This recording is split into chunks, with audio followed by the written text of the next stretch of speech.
Maaf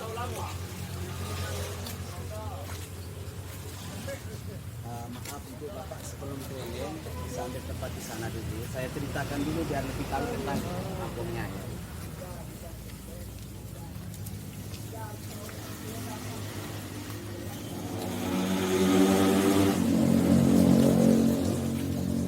Ambil tempat di sini dulu.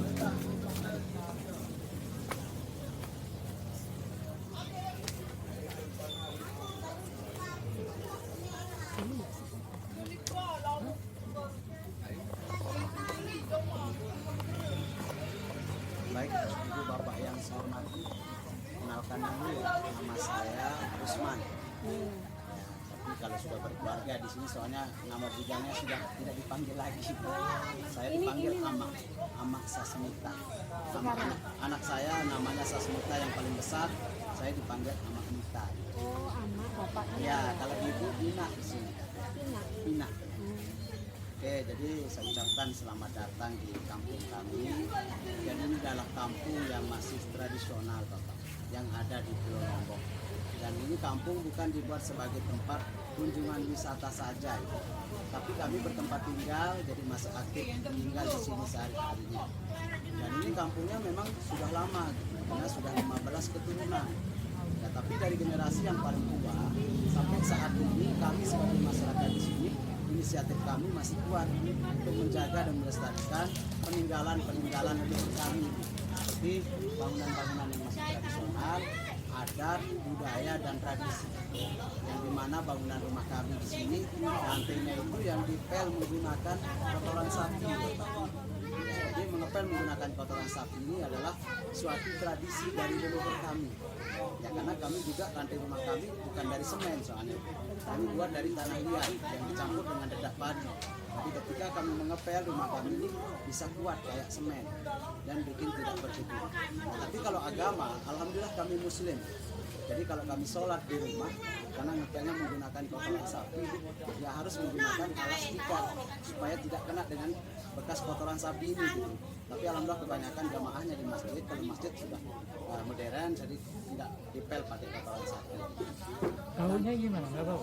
Awal itu kalau memang bau, Pak. Soalnya kami ambil yang masih basah gitu. Oh, Ya tapi kalau sudah kering, ya 3-4 jam. 3-4 jam setelah dipel, baunya sudah hilang. Jadi kalau memang awal-awal dipel itu sangat bau. Soalnya yang basah yang kami pakai. Nah, terus nama dari kampung kami ini Bapak itu Sade. Menurut dari orang tua kami, Sade ini artinya kesadaran atau obat. Karena leluhur kami dulu katanya orang-orang tua kami di sini, ketika dia nginap di beberapa bukit di luar dari bukit ini sebelum jadi kampung, katanya tidak pernah merasa nyaman. Pikirannya selalu terombang-ambing. Tapi setelah dia nginap di bukit ini, dia sadar. Dulu sebelum jadi kampung ini bukit. Memang ini untuk kampungnya kayak bukit. Nah, tapi orang leluhur kami katanya orang tua kami di sini dia merasa nyaman. Jadi dia sadar bisa terobati. Ada penginapan di sini? Tidak ada itu. Bapak tahu supaya nyamannya gimana? Ya, kalau misalnya kalau mau bermalam di sini boleh, tapi di rumah warga. Jadi soalnya rumah nggak ada yang kosong soalnya, Pak. Homestay ya? Nggak ada homestay di sini, karena ini tempat tinggal soalnya. Tapi kalau ada kesepakatan boleh ya? Ya memang misalnya ketika ada biasanya Bapak ada mahasiswa yang mau skripsi, biasanya dia menginap di sini. Ya, tapi kalau ada wisatawan yang mau bermalam di sini, misalnya kayak gimana sih suasana malamnya, boleh. Jadi nggak ada ini, cuman kita harus siapin rumah ya, mungkin 2 rumah atau tergantung dari rombongannya. Dan di sini dia merasa nyaman, tapi Sade itu Bapak menurut dari orang tua kami diambil dari kata syahadat. Karena leluhur kami di sini dulu di sini katanya dia bersyahadat di sini. Dia selalu mengucapkan 2 kalimat syahadat. Asyhadu an la ilaha illallah. Jadi selalu dia mengucapkan itu, dia ambil nama dari itu syahadat. Jadi Sade diartikan obat. Memang dulu sebelum jadi kampung, bukit ini memang banyak tumbuh-tumbuhan obat yang tumbuh di sini. Makanya diartikan obat. Tapi selama 15 keturunan Bapak Ibu, Sade ini sekarang sudah ada pemekaran.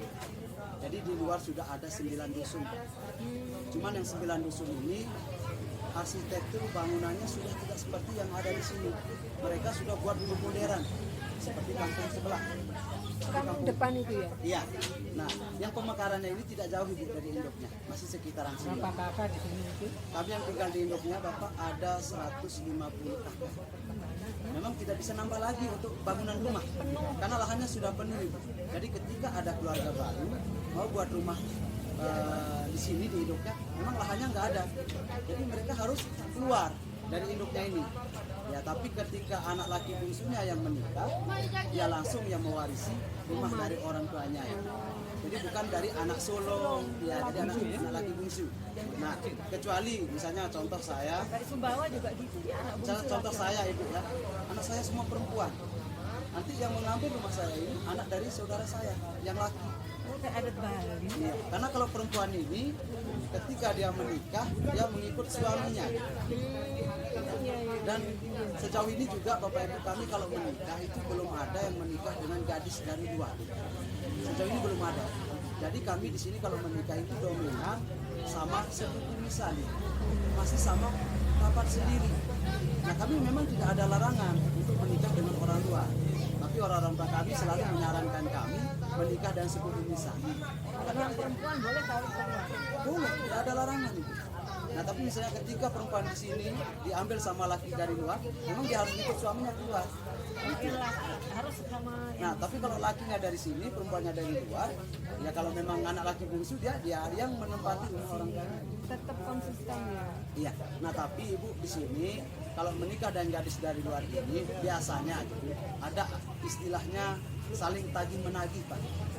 Jadi tagih menagih ini, misalnya saya ambil gadis dari luar, nanti orang tua yang perempuan ini yang dari luar ini pasti dia minta tagihan sama orang tua saya.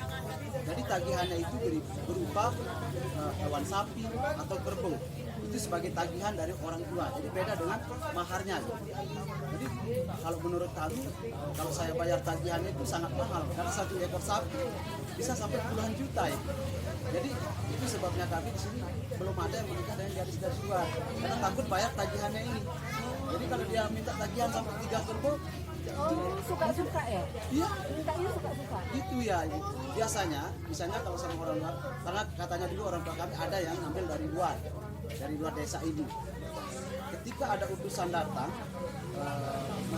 melapor ke orang tua yang perempuan itu dari luar, pihak dari luar, dia dilemparin tali. Jadi dia bapaknya yang perempuan ini dia tidak ngomong saya minta kerbau atau minta sapi, tapi dia lemparin tali di depan utusan itu. Berarti utusan ini sudah tahu bahwa dia diminta sapi. Oh, tali untuk sapi untuk Iya, tali untuk sapi. Tapi misalnya talinya itu panjang itu, berarti dia minta sapi ukurannya itu. Besarnya ukurannya itu gitu. kode-kode. Nah, itu yang kami takuti ketika kami ngambil gadis dari luar. Makanya sejauh ini belum ada. Begitu sebaliknya, kalau lakinya dari luar, perempuan dari sini, orang tua kami juga masih sama seperti yang iya, jadi ada istilahnya saling tagih menagih. Nah tapi kalau sama sepupu misan atau kerabat sendiri, tidak mungkin kami harus minta tagihan sama sepupu kami gitu. Ya paling bayar maharnya saja gitu. Dan maharnya itu juga tergantung dari pihak laki-laki. Ketika dia tidak mampu membayar maharnya, kalau misalnya yang perempuan ini calon istrinya minta maharnya banyak, ditawarin sama kiainya supaya bisa langsung dibayar gitu. Gitu. Misalnya kalau nggak mampu pakai uang ya bisa bayar pakai kain. Ya. Kesepakatan ya. Ya, itu sebabnya kami di sini dominan sama sepupu misan. Dan Lebih murah meriah kalau tapi kalau sama sepupu misan Bapak, memang menurut orang-orang tua kami di sini, ini adalah salah satu cara untuk mempertahankan suatu budaya kami, tradisi kami. Karena di sini tradisi kami ketika menikah tidak boleh dilamar. Jadi nggak ada istilah bertunangan. Tapi kalau populasi yang perempuan lebih banyak daripada laki kan nggak masalah itu. Ya, Kalau di sini banyak poligami perempuan kan boleh. Poligami nggak apa-apa. Iya, jadi nggak ada. Poligami nggak masalah di sini. Tapi sejauh ini belum ada soalnya yang poligami gitu. Nah tapi nggak ada larangan. Cuman Kan biasanya sekarang ini biasanya kalau yang poligami Pak, pasti berantem. Oh, Ya pasti itu, karena pasti perempuan nggak mau dimadu kan. kebanyakan perempuan soalnya. Ya, Kalau menurut sensus di sini antara laki perempuan Memang banyak perempuan Pak, banyak perempuan. Nah tapi nanya ini poligami. seharusnya ini poligami. dan tradisi kami di sini Bapak Ibu kalau mau menikah kami harus culik dulu ya perempuan. Oh iya, dicuri ya. Ya dibawa lari tanpa sepengetahuan orang tuanya. Tapi di Lombok ada yang disebut dengan kawin lari, ada kawin culik. Jadi beda itu. Kalau yang disebut dengan kawin lari ini, kami memang sudah pacaran sebelumnya, jadi sudah suka sama suka. Misalnya contoh saya kan, waktu saya pacaran orang tua yang perempuan dia tahu sudah saya suka sama anaknya. Nah tapi ketika saya mau menikah sama anaknya ini, saya harus diam-diam, janjian dulu sama pacar kami itu. Untuk kami bawa lari. Nah, di mana orang tuanya tidak curiga gitu. Jadi setelah saya janjian sama pacar saya, jadi perempuan ini ketika dia mau keluar dari rumahnya, dia harus pintar cari alasan sama orang tuanya. Kalau alasannya kurang tepat, orang tuanya bisa curiga bahwa dia mau dibawa lari gitu sama pacarnya. Misalnya alasannya mau ngambil air, mau mandi. Ketika beralasan seperti itu, dilarikan sama pacarnya. Jadi orang tuanya nggak tahu. Nah setelah berapa jam anaknya nggak balik-balik, orang tua perempuan ini memang pasti dia nyari. Dia berusaha untuk dia cari anaknya. Kalau kami ditemukan, ketika kami mau melarikan anak gadis, itu bisa gagal. Yang lakinya bisa dikenakan sanksi adat. Makanya kami ibu bapak kalau mau bawa lari pacar kami, misalnya ketika kami mau menikah, harus melarikan anak gadis ini pada waktu malam. Jadi kami bawa dulu ke tempat yang lebih jauh dari rumahnya, itu kami sembunyikan di mana rumah yang tidak dicurigai oleh orang tuanya. Misalnya kalau Di luar sana. ya boleh, di antara yang 9 dusun ini. Loh, enggak di sini maksudnya. Jadi kalau di sini ya Ketahuan. cepat ketahuan. Jadi biasanya kami bawa ke rumah teman dulu. Kecuali buat bunker yang nggak Tapi kalau ada teman di luar, kan bisa bawa ke sana. Saya titip dulu. Nah, jadi saya sudah bawa lari dulu. Jangan sampai ketahuan sama orang tuanya. Nah, tapi kalau kami berhasil pada waktu malam melarikan anak gadis ini, besok pagi Menikah. enggak, besok pagi ini pasti ada utusan dari pihak laki-laki. Jadi paling enggak dia akan utus 4 orang yang akan datang untuk memberitahu. Jadi utusan itu kalau di sini disebut dengan nilabar. Nilabar itu atau bersejati memberitahu ke orang perempuan bahwa ini semalam anaknya ini hilang, bukan dibunuh, tapi hilang karena sudah dibawa lari sama pacarnya. Nah setelah ada pemberitahuan seperti itu, orang tuanya yang perempuan ini nggak boleh nolak. Jadi mesti dia harus terima dan wajib dia ngasih wali untuk anaknya diakad nikah.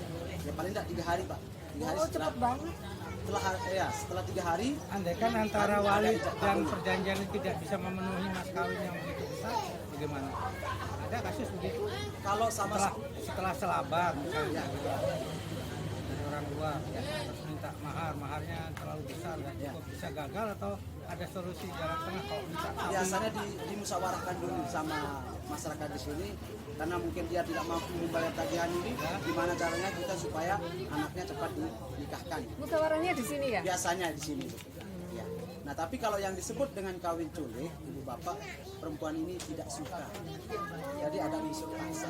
tidak cinta. Tidak cinta. Tapi kalau yang kawin culik ini biasa, yang berlakunya hanya sama sepupu kami di sini.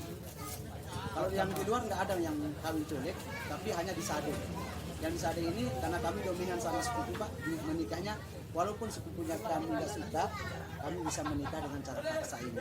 Gimana caranya maksa? Bisa contoh saya mau culik sepupu saya ini cantik misalnya, terus diminati banyak orang. Iya.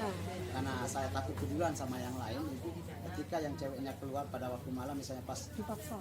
iya misalnya tapi pas jauh dari rumahnya, saya minta bantuan teman, tolong bantu saya Diculik mau betul culik gitu? sepupu saya. Ini benar-benar diculik. Ya. Gondong gitu terus. Nah waktu dia nggak bisa teriak perempuannya, harus ditumpang mulutnya. Ya Allah. Karena dia berusaha, dia melawan. Ya pokoknya nggak mau. Iya, berusaha dia untuk teriak. Tapi kalau rumah sebelah yang tahu, nggak masalah. Malah dia akan bantu gitu. Supaya jadi menikah gitu. Karena dia tahu sepupu dekatnya, sepupu sekali. Gitu. Iya, contoh bapak ini saudara kandung. Anaknya bapak ini perempuan, anak bapak itu laki. Jadi dia boleh paksa anak bapak untuk menikah. Walaupun dia nggak suka, perempuan itu kalau sudah nyampe di rumah laki, dan sudah 1 malam di rumah yang laki, tetap ada akad nikah. Jadi perempuan ini harus belajar untuk mencintai calon suaminya kalau sudah bermalam di rumah yang laki. Misalnya ketika diculik perempuan itu langsung kabur di malam yang sama, orang tuanya boleh terima. Tapi kalau sudah 1 malam, misalnya malamnya diculik, besok pagi yang perempuan ini dia pulang ke rumah orang tuanya pasti menolak. Oh, Karena nggak sudah boleh. 1 malam di rumah yang laki, jadi tetap di sini Adat ada ya. akad nikah. Ya. Jadi dan sampai saat Artinya ini Bapak, dikembalikan ya. iya, dan sampai saat ini Bapak Ibu di sini tradisi itu masih kental, masih ada yang menikah dengan cara paksa. Tapi kalau Perbandingan sekarang, antara dirarikan sama yang diculik berapa banding berapa? untuk kalau sekarang Bapak memang banyak yang kawin lari, jadi banyak yang pacaran Udah dulu, pacaran. tapi masih ada yang kawin culik Tapi ini. lebih sedikit ya, Ya. biasanya nggak terlalu banyak. Misalnya Ya. kalau Dari kita antara hitung dari, 10 yang merarik sama yang culik. ada 2 orang lah. Oh, Jadi ya. ya. Tapi kalau dulu orang-orang tua kami katanya dulu jarang yang kawin lari. Yang paling banyak itu kawin culik. Itu dulu orang-orang tua. Terus kalau nggak mau betulan ya apa?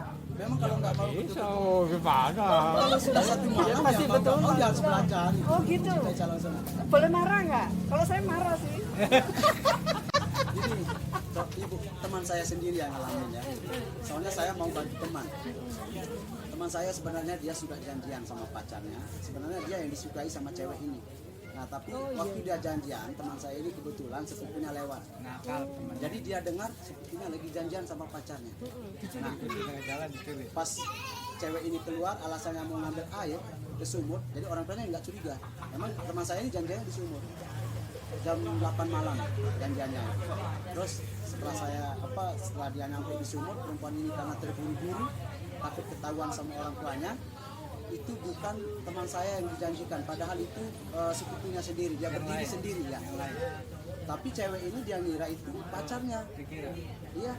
Terus setelah nyampe di sumur, cewek ini ayo bawa lari saya, takut saya ketahuan sama orang tua. Jadi yang cowok Memang sepupunya betul nggak ini- tahu Iya. karena gelap atau ada Karena gelap, karena gelap, Pak. pakai teluh gitu dia supaya dia waktu di sumur, Baca-baca di sumur itu nggak ada lampu ya, gelap di sana, makanya dia nggak tahu yang perempuan itu dulu. Pas nyampe di sumur dia lihat apa orang yang berdiri sendiri, dikirain itu pacar yang dijanjikan. Iya. Nah terus yang cowok itu diam aja bawa, sebenarnya itu sepupunya sendiri. Terus yang cewek ini dia ngira itu pacarnya. Setelah nyampe di rumahnya yang laki, perempuan itu langsung masuk dan kunci gembok rumahnya, jadi nggak bisa keluar. Tapi belum dia tahu bahwa itu sepupunya. Nah pas waktu pagi baru dia tahu bahwa bukan pacarnya yang dia janjikan. Loh lah terus gimana? Terus saya sama teman saya ini sampai jam 11 malam kok ceweknya nggak keluar. Nah iya, nah nunggu terus sampai jam 11. Tapi saya langsung lewat depan rumahnya, ibunya sudah bingung. Iya, mencari. Berarti sudah diculik sama yang lain. Teman saya ini sampai mau stres itu.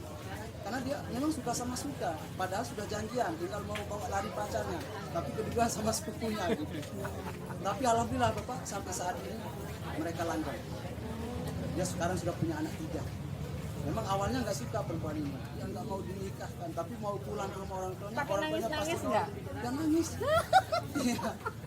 Tapi karena dia nggak diterima oleh orang tuanya karena sudah 1 malam, ya dia belajar jadinya untuk mencintai calon suami. artinya orang perempuan ini juga ngerti adat itu bahwa kalau sudah nginep semalam mau nggak boleh pulang kalau Memang nggak boleh pulang. walaupun salah pilihan. Iya, memang dia nggak berani pulang ke rumah orang tuanya karena pasti ditolak sama orang tuanya. Iya, gitu. Kecuali kalau belum bermalam, orang tuanya boleh terima gitu. Besok paginya dimusyawarahkan di sini siapa yang mau culik. Nah di sini dikenakan sanksi Terus adat. itu batas usia itu kayak apa? Kalau di sini itu menikah memang sangat muda ya. Karena dari umur 15 Pak. 15 tahun, 16 tahun perempuan itu sudah bisa diculik. Terus kalau sudah kawin begitu datang aparat untuk KUA atau adat saja? Kami karena di sini kebanyakan nikahnya muda Pak. Jadi kalau kita ambil dari undang-undang pemerintah itu masih di bawah umur. Jadi kami tidak ada dari KUA. Jadi kami menikahnya secara adat. Makanya di sini orang-orang Sade ini sejauh ini jarang sekali yang punya buku nikah. Karena umur nikahnya muda. Contoh seperti saya sudah punya anak 3, umur anak saya yang pertama umur 16 tahun sekarang. Sampai saat ini saya belum punya buku nikah. Bapak umur berapa? Sekarang saya 39. Terus kalau mau sekolah gitu diminta ya Susah kemarin Pak saya. Susah ngurusnya ya. susah. Sebetulnya bisa nikah ulang kalau udah cukup umur. Susah saya ngurus karena sudah punya anak 3 saya belum punya buku nikah. Kan itu diminta kalau mau sekolah mana bukti nikah orang tuamu mana. Waktu saya mau bikin aktenya Pak, susah sekali. Ya, jadi saya Nggak, minta artinya sama mungkin ada penghulu solusi kami yang di sini, kayak ya, gimana kayak Pak caranya Don ini supaya- bilang tua kayak Pak Don ini bilang setelah ada begitu memenuhi umur secara undang-undang bisa dikawinkan ulang Ya, secara kalau negara. sekarang Bapak Bisa mungkin ya? ya, Bisa misalnya umur nikahnya sekarang umur 17 misalnya. Yang laki mungkin tinggal 2 tahun lagi itu sudah bisa dibuatkan. Nah, sekarang ya kalau ada yang menikah umur 17 tahun, dari penghulu kami yang harus bertanggung jawab. Besok kalau sudah umur 20 baru dia dibikinkan. Nah, kalau dulu Ibu soalnya nggak ada yang jarang yang ngurus. Makanya Tapi kalau anak-anak sekarang sudah ada kesadaran. seperti yang Bapak bilang tadi. Ya. Oke, itu lebih jelasnya Bapak Ibu. Mungkin sambil keliling saya ajak keliling bisa lihat bangunan rumah kami yang nantinya dipel menggunakan kotoran sapi itu. Ya, silakan. Bebas Pak, nanti kalau buat video atau ambil gambar silakan bebas. Masyarakat sini 150 kalau yang di induk. Bagus fotonya dari sini Pak. Bapak berdiri sama Ibu di sini. Saya ambil background rumahnya yang di belakang. Oke, oke. Jadi Mas Don, Ayo Mas Don, sini. gantian aja pakai. Tengah badan nggak apa-apa ya Pak? Iya. Ya biar terang. Terang sedikit 1 2. Sekali lagi. 1 2 3. Oke. Ini Pak. Oh ya. Ayo dilihat itu dulu. Ini kita bagus. Ini hati ayo. 1 2 3. Sekali lagi 1